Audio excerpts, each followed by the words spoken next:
Mr. Manda Apte, founder and executive director of City for Peace India. You have the floor. Thank you. I'm from India, so I'm looking forward to the week that I'm going to spend in Thailand. I bring all of you greetings from India. I want you to answer one question. If I offer you a piece of chocolate or a piece of mind, what will you choose?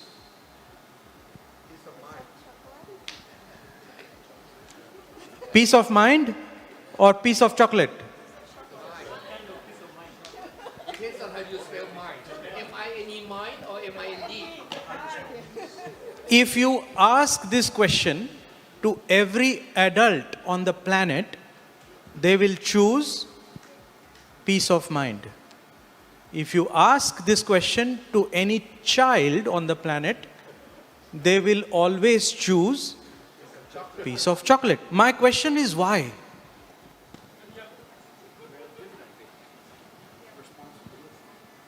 Why is that? Because we value peace of mind. Why? Because we have seen turbulence.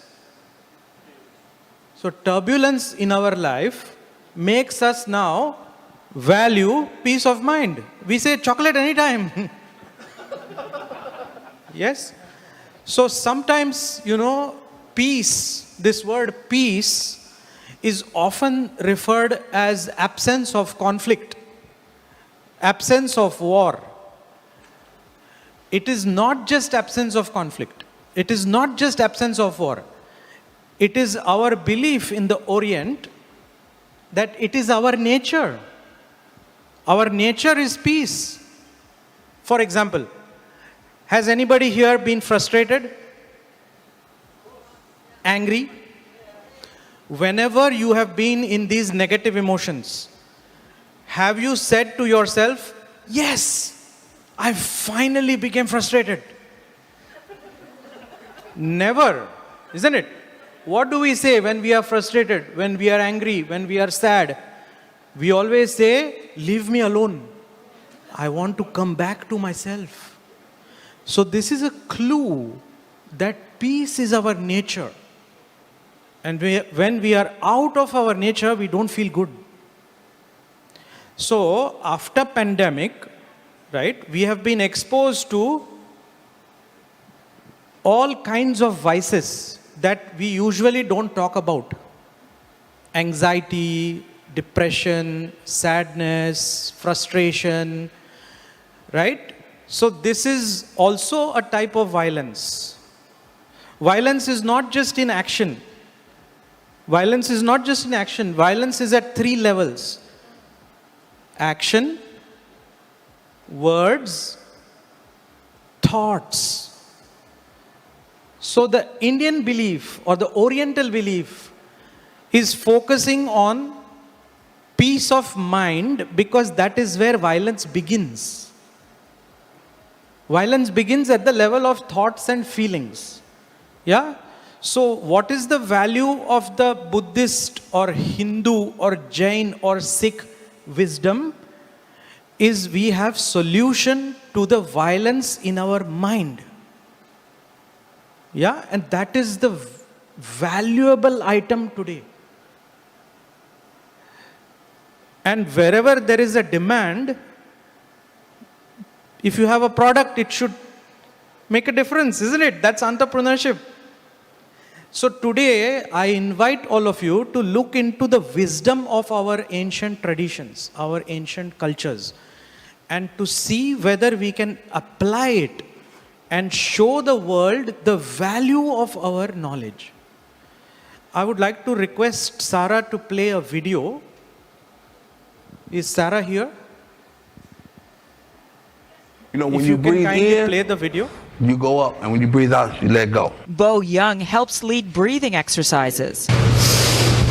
Not so unusual until you learn more about him. So I've been out of jail maybe 25 years back and forward. Then see who's sitting nearby. Me and law enforcement didn't have a good rapport at the time. The former gang member among 40 people, including LAPD officers and fellow gang interventionists, who for 2 months have practiced meditation, yoga, deep discussion. We all have baggage, and I learned that, okay, if we utilize these meditation practices, it can help us, in our regular daily life. When you work with gang members and you see a lot of violence, so when you breathe, take a step back and breathe, it really relaxes you. It's a program called Cities for Peace, aimed at reducing violence in South LA. Who doesn't want a minute of peace and silence? I was not receptive at first. So when I came into the parking lot, I see the chief of police and it's like, oh snap, time to go. Who encouraged her to stay? Deputy Chief Dennis Cotto, who wanted to see if the program could bring people together to reduce violence. What's lacking sometimes in Los Angeles is that sense of community. We don't know our neighbors, we're too busy, or in a violent area, many times people just lock themselves in the house, stay with their family, and there is no social interaction. Have you been doing your practice? They will realize that officers got the same struggles that we do. I feel great.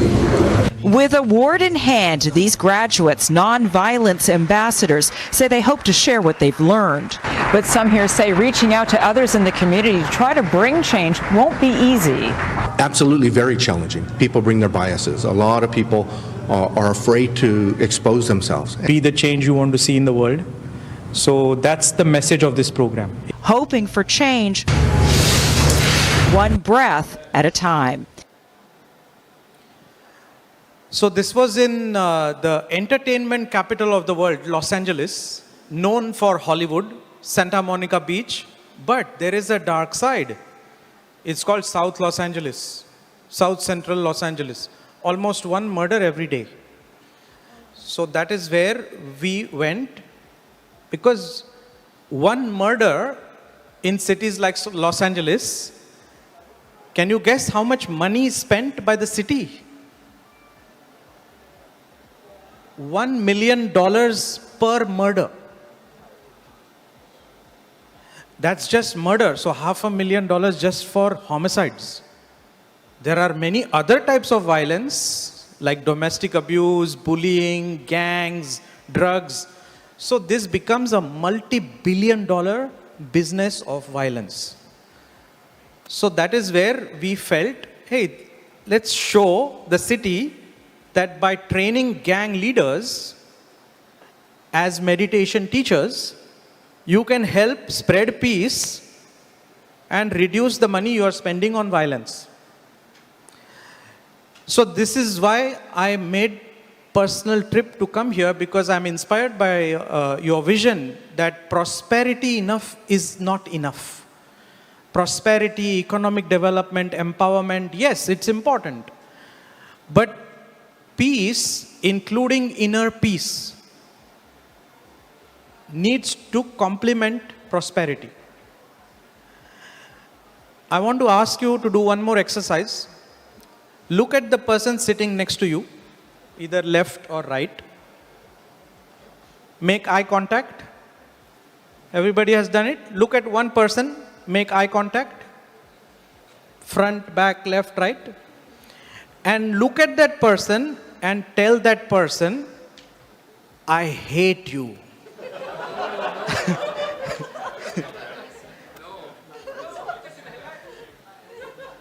Tell that person, you are an idiot. No, you're smart. Was anybody able to do it?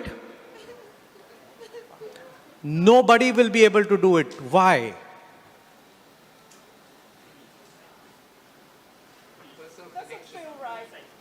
No, because I made you conscious. I made you aware to play a negative role. Whenever somebody is conscious, present, aware, negativity will go away.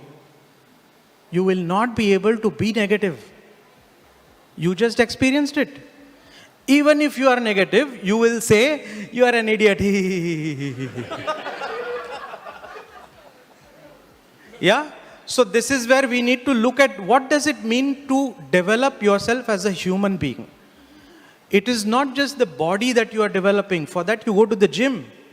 Because the law of the body is the more exercise you do, the more muscle you build. The law of the mind and spirit is the more effort you put, nothing you will gain. Nothing you will gain. So letting go is an art. And that is why you come and learn meditation practice. Is how do you let go of the negativity in your mind? So our mind, intellect, memory, and ego, these are the 4 components of the inner world.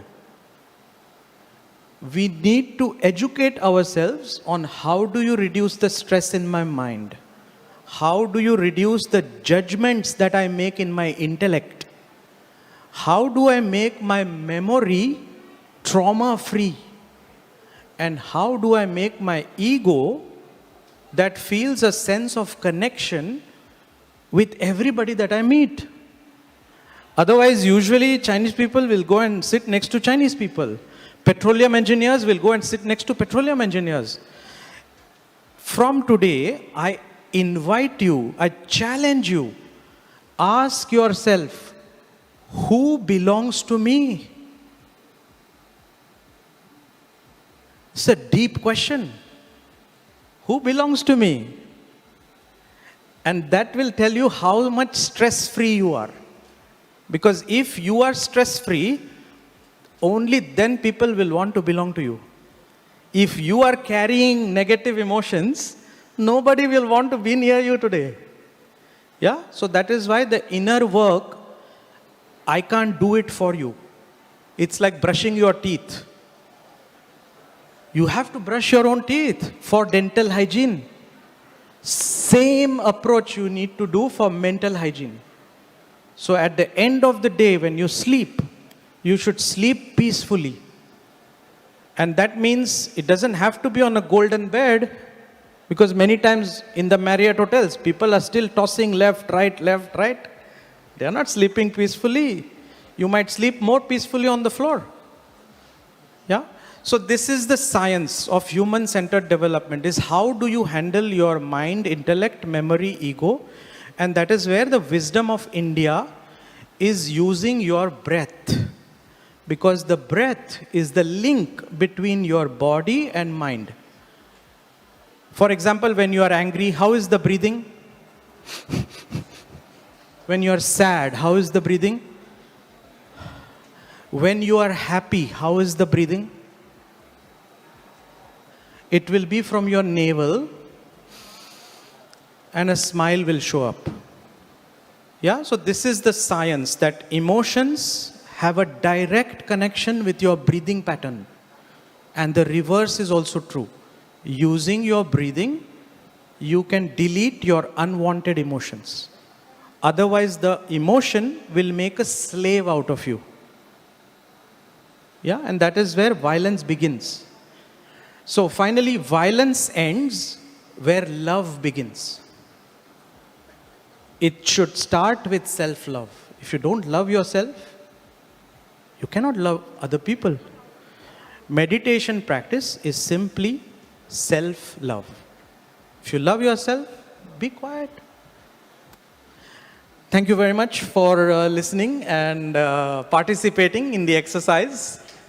And thank you for your vision for setting up this conference and inviting and bringing all of us together.